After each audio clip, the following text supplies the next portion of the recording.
¿Es un genio o un descarado vendedor de sueños?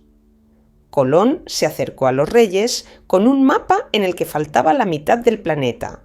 Prometió oro, especias y una ruta corta hacia Asia, y mintió obstinadamente diciendo que la Tierra era más pequeña. Lo consideraban molesto, lo rechazaban, pero él seguía insistiendo. ¿El resultado? 4 viajes, ninguna riqueza, motines, cadenas en sus manos al regresar. ¿Un héroe que abrió una época? ¿O un aventurero que puso en marcha una cadena de sangre y codicia? Ahora vamos a averiguar qué parte de la leyenda es verdad y qué es sumo. Quédense con nosotros. Comencemos con el hecho de que en la escuela solo nos contaron la mitad de la historia. ¿Recuerdan esas 3 naves? La Niña, la Pinta y la Santa María. Y que Colón pasó 7 años recorriendo las cortes de Europa, ofreciendo su loco proyecto antes de que España picara el anzuelo. Pero, ¿qué sabemos del hombre mismo? ¿Quién era este terco genovés al que algunos consideran un gran descubridor y otros un cruel colonizador? Cristóbal Colón nació en Génova alrededor del año 1451 de nuestra era en la familia de un tejedor. Sí, no en una familia aristocrática, sino en la familia de un artesano común. Imaginen, el hijo de un tejedor sueña con viajes marítimos y grandes descubrimientos. Suena como el comienzo de una película de Hollywood, ¿verdad? Pero la realidad siempre es más compleja. Colón comenzó como marinero mercante, navegó por el mar Mediterráneo, quizás incluso participó en incursiones piratas. No es exactamente la imagen del noble explorador que nuestros libros de texto nos pintan. ¿Sabían que Colón era un verdadero ratón de biblioteca? Estudió las obras de geógrafos antiguos, mapas, cálculos.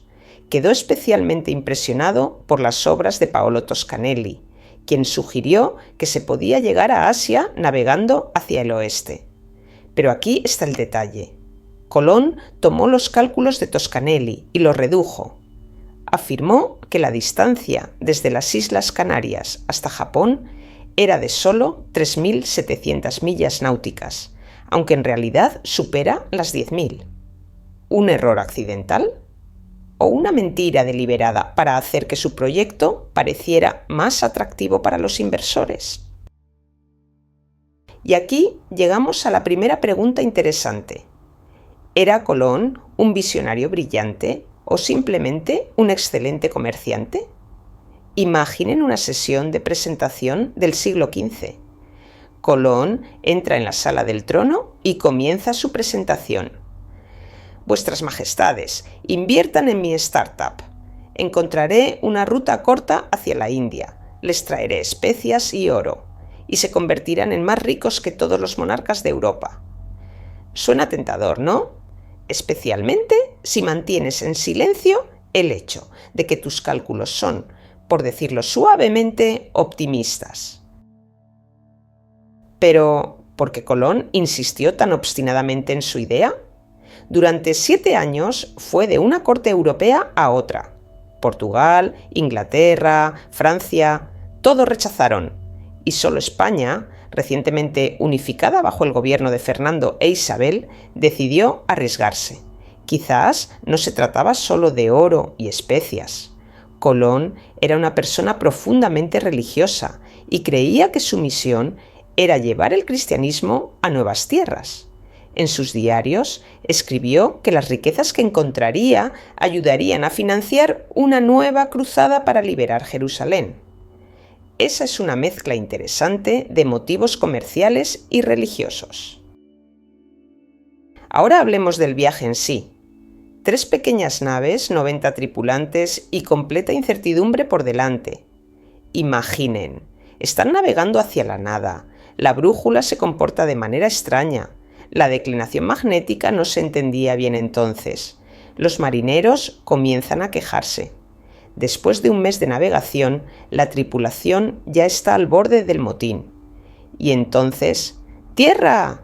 El 12 de octubre de 1492 de nuestra era, la isla de Guanahani en el archipiélago de las Bahamas. Colón la nombró San Salvador, Santo Salvador. Simbólico, ¿no es así? Pero esto es lo interesante. Hasta el final de sus días, Colón estaba convencido de que había llegado a Asia. Incluso cuando todos los hechos indicaban lo contrario, insistía obstinadamente en lo suyo. ¿Es esta una creencia impenetrable en su propia rectitud o una incapacidad para admitir un error? ¿O tal vez simplemente no quería perder la cara frente a sus patrocinadores reales? Después de todo, les prometió la India, no algunas islas desconocidas. Hablemos ahora de lo que sucedió después del desembarco.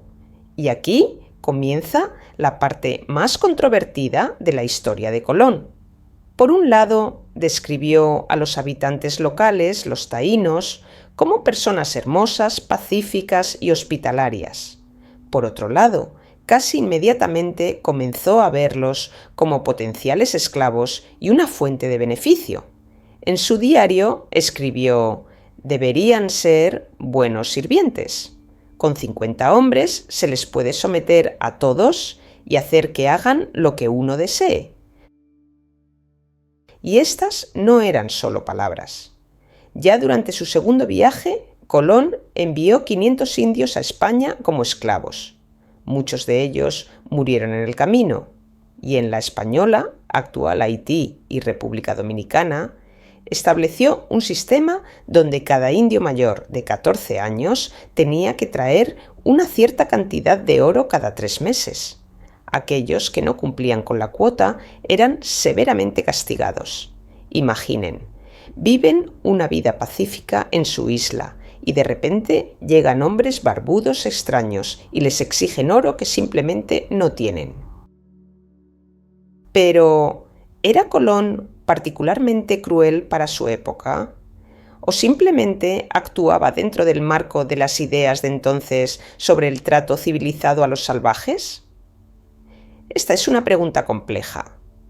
Por un lado, incluso según los estándares del siglo XV, sus métodos de gestión planteaban interrogantes. Tanto es así que en el año 1500 de nuestra era fue arrestado y enviado a España encadenado. Pero por otro lado, el sistema colonial que comenzó a crear fue continuado y desarrollado por sus seguidores. Curiosamente, los propios monarcas españoles eran ambiguos en su actitud hacia los habitantes nativos del Nuevo Mundo. La reina Isabel, al enterarse de que Colón había traído indios como esclavos, se indignó y ordenó que fueran liberados, declarando que eran súbditos de la corona española y no podían ser esclavizados.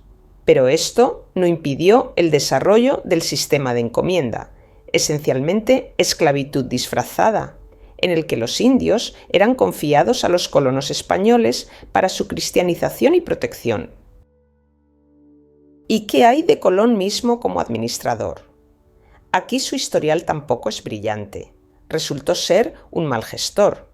Los colonos se rebelaron, los indios se sublevaron, se encontró mucho menos oro del esperado. Como resultado, Colón fue destituido de su cargo como gobernador y reemplazado por Francisco de Bobadilla, quien lo envió a España encadenado. Aunque, para dar crédito a los monarcas españoles, liberaron inmediatamente a Colón a su llegada e incluso le permitieron realizar 2 viajes más.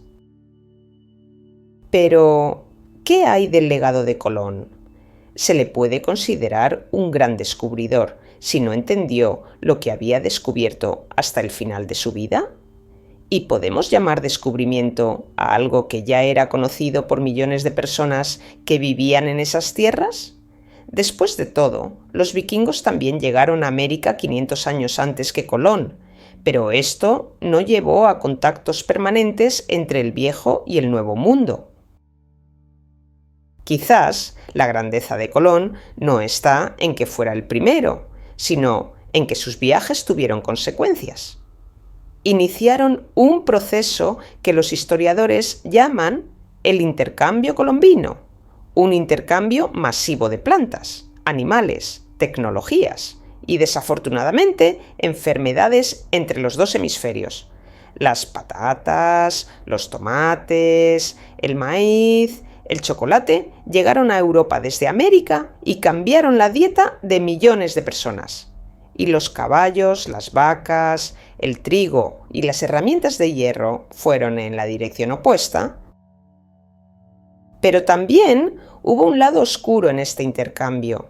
Las enfermedades europeas, para las cuales los nativos americanos no tenían inmunidad, llevaron a una catástrofe demográfica.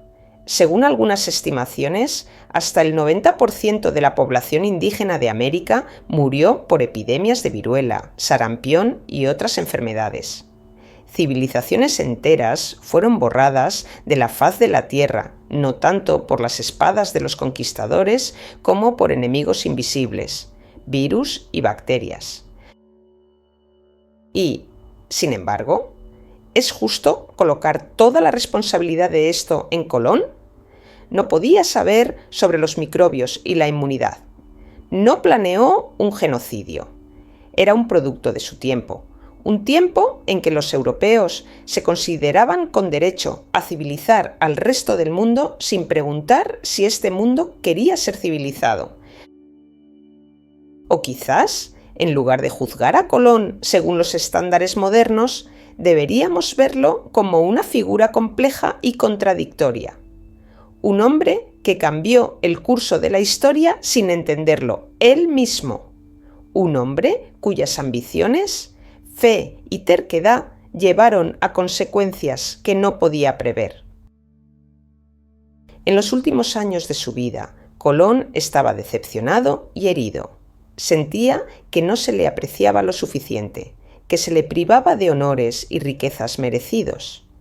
Murió en el año 1506 de nuestra era en Valladolid, España, en relativa oscuridad.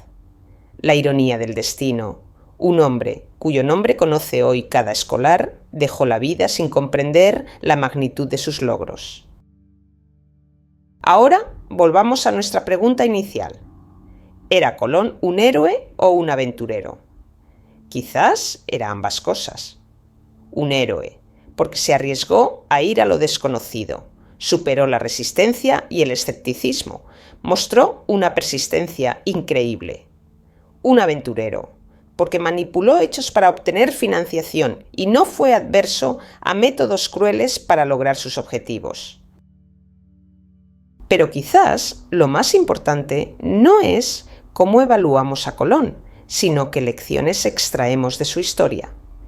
Una lección de que los grandes descubrimientos a menudo ocurren accidentalmente cuando estamos buscando algo completamente diferente. Una lección de que incluso las buenas intenciones pueden llevar a consecuencias catastróficas. Una lección de que la historia no se divide en blanco y negro, en héroes y villanos, sino que consiste en muchos tonos de gris. Hoy vivimos en un mundo que ha sido en gran parte moldeado por las consecuencias de los viajes de Colón. La globalización, el comercio internacional, el intercambio cultural, todo esto comenzó con esos 3 pequeños barcos que partieron hacia lo desconocido en 1492 de nuestra era. Y al mismo tiempo, los problemas del colonialismo, el racismo, la explotación también tienen sus raíces en esa época. Entonces, ¿es Colón un héroe o un aventurero? Quizás la respuesta no depende tanto de los hechos de su biografía como de nuestra propia visión del mundo, nuestros valores y prioridades. Y tal vez, en lugar de emitir un veredicto final, deberíamos reconocer la complejidad y ambigüedad de esta figura histórica. ¿Qué piensas tú? ¿Consideras a Colón un héroe que cambió el mundo para mejor? ¿O un aventurero que hizo más daño que bien? ¿O quizás tienes tu propia evaluación más matizada?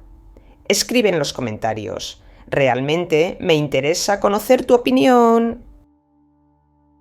Y si disfrutaste de este viaje al pasado, no olvides dar me gusta, suscribirte al canal y activar la campana para no perderte nuevos episodios. La próxima vez viajaremos a una época en que los mapas estaban llenos de espacios en blanco y los viajeros arriesgaban sus vidas no por oro, sino por conocimiento. Será una aventura no menos emocionante, lo prometo. Hasta nuevos encuentros en las encrucijadas de la historia.